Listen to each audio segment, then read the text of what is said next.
Sabatu miidhame sabni laafu garaa keenyarra jiraanna insaamne kan jaraa dhugaadhaaf jiraanna hin dubbannu dhara.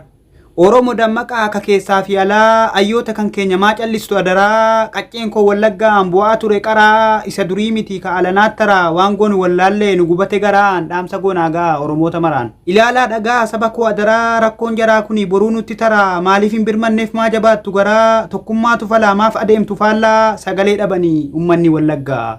Sagalee dhabanii ummanni wallaggaa barana salphanne isa durii caalaa ol ka'aa dammaqaa saba ofii jechuun akka qaama ofii isa sitti aana mee jirra nuun jedha akka durii sana sagalee tokkichaan hayyuu jala yaana. Hayyuun qabnu jettanii hin godhinaa gaaffii atummaan hayyuudha maa tuffatta ofii gaafati tokkoomte bakka atiin beekneen hayyuun ba'a gadi yoo atiin tokkoomiin yoo atiin qaroomiin yoo atiin gamnoomiin maal godha hayyoonni rakkoon kan kee kana maal of qaqqabii adaraan goomi. Isinis beektotaa yaa jarri hayyootaa inuma salphanne mee akkam nu gootaan dubbiitu sin dhibemo tarii numa boontan.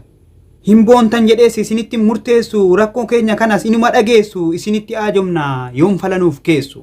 Isinis ol kaa'amee isin jala deemna badii keenya barree ammas hin dhageenya tokkummaa yookaan arras ni dandeenya murannoo yookaan galmas numa geenya.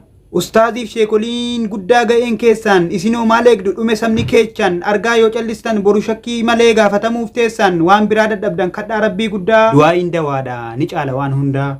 Arkuma namaatiin lubbuun bahaa jirti guyyaarraa guyyaatti daa'ima ajjeesanii hin dhiifne dubartii dadhabduu jedhanii hin dhiifnes dullatti julmaadhaan nu fixuuf qophoofte jarattiin yaa rabbi ni gartaa hin dhiisin nurratti yaa rabbi ni gartaa hin dhiisin nurratti. Haqni namaa bannaan raafamte biyyattiin duruu durii jennaan taate kaayyeetti biyya mootiin qabne xiqqaa hin qusanne jaarsaaf hin rifanne hayyuu hin jaallanne kam hifnee kam dhiifna wallaahi rakkanne. Ati waan dadhabdu rabbi si kadhanne baqannees dadhabne rakkoo nurraa nafne hidhaa fi ari'uun hanqannaan amma immoo qalamne nurratti hin dhiisin kaa gooftaa waan dadhabne nurratti hin dhiisin kaa gooftaa waan dadhabne. Isinittiin deebi'a saba koo saba laafu garaa diinii nuuf hin laaftu duris akkasuma kan baranaa kun hedduu takka cima takkummaatu furmaata namatti himuun dura mee ofittis hima wannan kana jedheef hojiidhaan mul'isuutu baay'ee tokko cima.